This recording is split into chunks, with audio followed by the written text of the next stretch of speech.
Greetings fellow 50p collectors, Coin Snatcher here, and an update on the Isle of Man Christmas 50p collection. So we've had a new coin arrive today, one of these ones. Let's pop this up here. This is the Model T Ford Christmas 50p from the Isle of Man. If we have a little zoom in on this, we can see there is a BB die mark. It's just here under the feet of the people. You can just see it there, BB. Now I have this coin already, but as with all these coins, sometimes you get variations on these little die marks.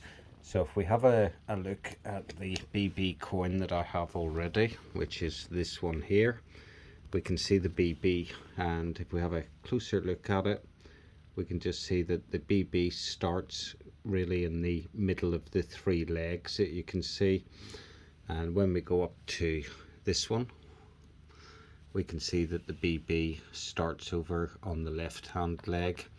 So these two coins, although they're both BB die marks, the BBs are in different places. If you look closely as well, you can also see that on the left hand coin the BB has a space between it, and on the right hand coin the B's are much closer together.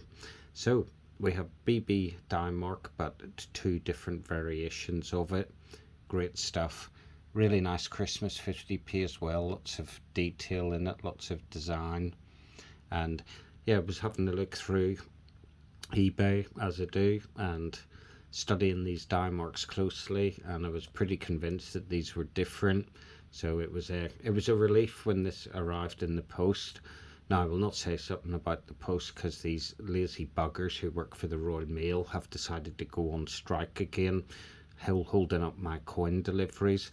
They're a bunch of selfish pricks. I mean, as I said before in a previous video, if you don't like the job, resign, go and get another job, but you have no right to hold the country to hostage over your pay demands. I couldn't really care what you get paid as a Royal Mint postman, or if you work in the sorting office, or if you're a postwoman, if you want to be politically correct. Most of you are lazy buggers anyway, so get up off your ass, get to work and get these things delivered. After all, when we pay for these to be delivered, we're entering into a contract. We pay the money, the postage, and there should be certain standards that the Royal Mint or Royal Mail, should uphold. Wholly unacceptable that these people think that they can just go on strike and hold the country, the nation, to ransom over their petty pay agreements. I mean, it doesn't exactly take the brains of Britain to walk the streets and hand out letters, you know, non-qualification job, isn't it? And yet they think it's okay. It's not even 1 or 2 days they've gone on strike. It's numerous days now, and they're threatening more and more days. Well, I hope they get what they deserve, which is mass sackings all round. I'll quite happily go to DHL or one of the foreign companies and use them instead of the Royal Mail. It seems to be everything that is British at the minute is just falling apart. I mean, the country's 2 miles north of Shitville, really, isn't it? I mean, the whole thing's going down the fucking Swanee. We've got a government that's incompetent. We've got people left, right and centre that think it's okay to go on strike. Nobody's really had a pay rise for years. You know, if you work in the retail sector, you're working for minimum wage, you're doing long hours, you're working harder, you're putting up with more grief. You know, the only grief a postman has to put up with is the old Jack Russell that has a little snap at him, a little bark. Apart from that, they just walk up and down the street and stick a letter through the letterbox. I mean, easy, isn't it? But as I say, if you don't like your job, resign, bugger off, get a new one. I'm sure there's plenty of people who would happily do the job for the money you get paid. And it's not that it's badly paid when you look at the figures they get. There's a lot of people do harder work for a lot less. Same as these bloody train drivers, another absolute national disgrace. These people who work for the railways and again hold the whole country to ransom so they can have more money.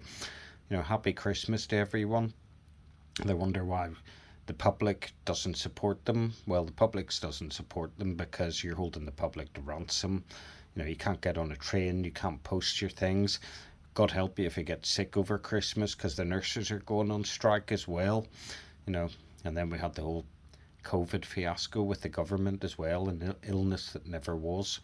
Anyway, could just turn this video into a rant about the Royal Mail, the NHS, the government, the railways, and any other people that go on strike. Get off your ass and get back to work. Got no time for it. Now, that leads me on to the second problem that I have tonight, which is these trays are full. So that's where the BB die mark goes in there. So we've got one space up here, which is for the 1980 Christmas AE die mark 50p. The other tray is completely full as well. And there's plenty more die marks still to collect on these coins. So I think I'm probably going to have to buy another couple of trays and get a new tray going. But for now, we'll leave this little number in the card. You open it up and it says Season's Greetings. Quite nice, all the foreign languages as well. And then a little bit on the back just to say Popjoy Mint. So it's always nice to get a 50p in the post, depending when the postman can be bothered to deliver it, because they're all lazy scumbags. But anyhow, there's more 50p's to arrive. Hopefully getting up to the Royal Mint on Monday as well, and be able to pick up the latest Harry Pothead Strike Your Own 50p. There's going to be a whole series of these, so got to get up there and grab a couple of those on Monday. But for this update, that's it for now. Peace and love. Happy Christmas. Don't post anything, don't get sick, and don't expect to go on a train. But apart from that, have a great Christmas. Peace and love. Coin Snatcher out.